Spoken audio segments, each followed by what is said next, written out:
3 जानेवारीला दुपारी 3:13 भोगी ही सुरू होणार आहे. सूर्य हा मकर राशीमध्ये प्रवेश करत असल्यामुळे भोगी व संक्रांती हा सण दोन्ही दिवस साजरा केला जाणार आहे.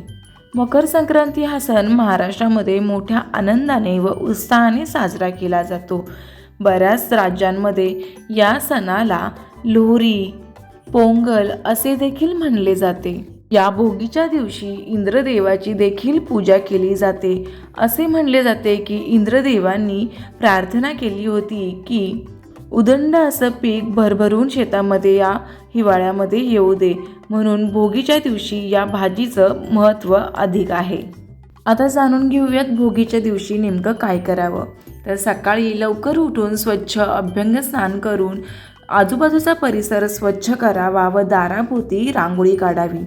अभ्यंग स्नान, हो, जसं दिवाळीला केलं जातं तसं भोगीच्या दिवशी सुद्धा अभ्यंग स्नान करण्याची पद्धत आहे. या दिवशी पाण्यामध्ये तीळ टाकून व तेलाने अंगाला मसाज करून आंघोळ केली जाते. त्याला बोललं जातं अभ्यंग स्नान. त्यामुळे थंडीच्या दिवसामध्ये होणाऱ्या त्वचेचा रुक्षपणा हटून आपल्या शरीराला एक मुलायमपणा असा येतो. अंघोळीनंतर नवीन कपडे घालावे. तर काही ठिकाणी जुन्या गोष्टी, जुन्या वस्तू ह्या छोटी होळी करून त्यामध्ये आहुती देऊन नवीन गोष्टींचा स्वीकार केला जातो. विशेष म्हणजे या भोगीच्या सणाच्या दिवशी फक्त आणि फक्त या भोगीच्या भाजीलाच महत्त्व असतं. तर ही भोगीची भाजी म्हणजे काय, शेतात पिकल्या जाणाऱ्या या हिवाळ्याच्या सीझनमधल्या भाज्या, जसे की ऊस, हरभरा, वांगे, गहू, भुईमूग, गाजर, बटाटा, वालाच्या शेंगा, घेवड्याच्या शेंगा या सर्व भाज्या एकत्र करून त्यांचा एक पदार्थ तयार केला जातो, ज्यामध्ये कांदा, खोबरं, भाजके तीळ या गोष्टी वापरून ही भाजी अतिशय चविष्ट व रुचकर बनवली जाते व तीळ टाकून बाजरीच्या भाकरीसोबत ही भाजी खाल्ली जाते. तसेच या भाजीसोबत लोणी, गुळाची पोळी इत्यादी गोष्टी देखील समाविष्ट केल्या जातात व कुटुंबासोबत या जेवणाचा आस्वाद घेतला जातो. अनेक ठिकाणी सासरच्या मुली माहेरी येऊन भोगीच्या निमित्ताने या सणाचा आनंद लुटत असतात. सवाष्णीला सुद्धा या दिवशी जेवायला बोलून दान दक्षिणा देण्याची प्रथा देखील आपल्या महाराष्ट्रामध्ये आहे. आता जाणून घेऊया की भोगी ही कोणत्या व्यक्तीने करावी किंवा कोणत्या व्यक्तीने साजरी करावी. तर भोगी ही आपल्या कुटुंबासोबत साजरा करण्याचा सण आहे. त्यामुळे आपल्या सर्व कुटुंबातील व्यक्तींनी एकत्र येऊन आनंदाने या भोगी या सणाचा आस्वाद घ्यावा.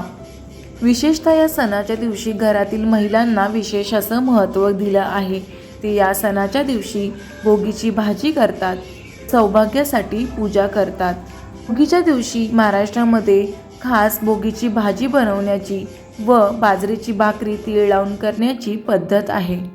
असं म्हणतात की इंद्रदेवाने धर्तीवर उदंड पीक पिकू दे म्हणून प्रार्थना केली होती, म्हणून खास महत्त्व या दिवशी इंद्रदेवाच्या पूजेला देखील दिलं जातं.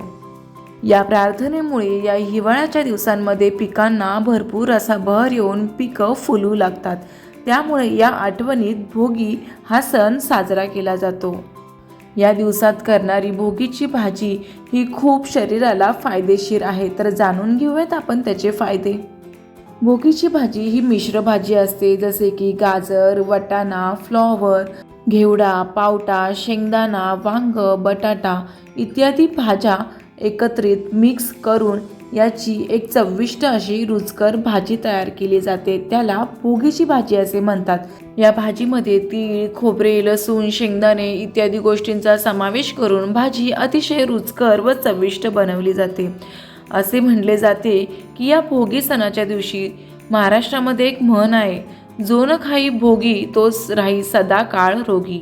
या सणाच्या दिवशी ही भाजी जर खाल्ली नाही तर वर्षानुवर्षे ती व्यक्ती आजाराने त्रस्त होते. म्हणून या सणाच्या दिवशी खास असं वैशिष्ट्य या भाजीला दिलं गेलं आहे. या सणाच्या दिवशी ऊब व शरीराला ऊर्जा देण्यासाठी ही भाजी आदर्श मानली जाते. थंडीच्या दिवसामध्ये शरीराला उष्णतेची खूप गरज असते, त्यामुळे बाजरीची भाकर देखील यामध्ये समाविष्ट असते. बाजरी ही शरीरासाठी अतिशय उष्ण व ऊब व ऊर्जा तयार करणारी मानली जाते. त्यामध्ये तीळ हे शरीराला कॅल्शियम देण्यासाठी सुद्धा उपयुक्त असतात. त्यामुळे बाजरीच्या भाकरीसोबत या भोगीच्या भाजीचं अतिशय फायदेकारक असं महत्त्व मानलं गेलेलं आहे. भारतभर हा भोगीचा सण साजरा केला जातो. या सणाला वेगवेगळ्या देशांमध्ये, राज्यांमध्ये वेगवेगळी अशी नावं आहेत. तमिळनाडूमध्ये हा सण पोंगल, तर आसाममध्ये मोगली बिहू या नावाने ओळखला जातो. पंजाबमध्ये लोहरी, तर राजस्थानमध्ये उत्तरा या नावाने हा सण ओळखला जातो. या सणाच्या दिवशी वर्षभर झालेल्या चुकांची माफी मागून तिळगुळ देऊन माफी मागितली जाते व नवीन नात्यासाठी शुभेच्छा दिल्या जातात. भोगीच्या दिवशी खाल्लेल्या भाजीने शरीराची पचन संस्था चांगली राहते. शिवाय विटॅमिन्स आणि मिनरल्सने भरलेली ही भाजी भोगीच्या दिवशी खाण्याचं एक विशेष असं महत्त्व आहे. या भाजीमुळे हृदय व रोगप्रतिकारक शक्ती वाढते.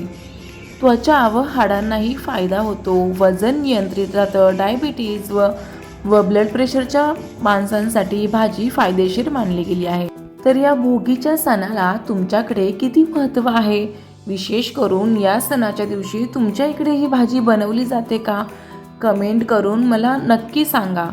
भोगी सणाच्या तुम्हा सर्वांना खूप खूप शुभेच्छा. व्हिडिओ आवडला असेल तर इतरांना शेअर करायला विसरू नका.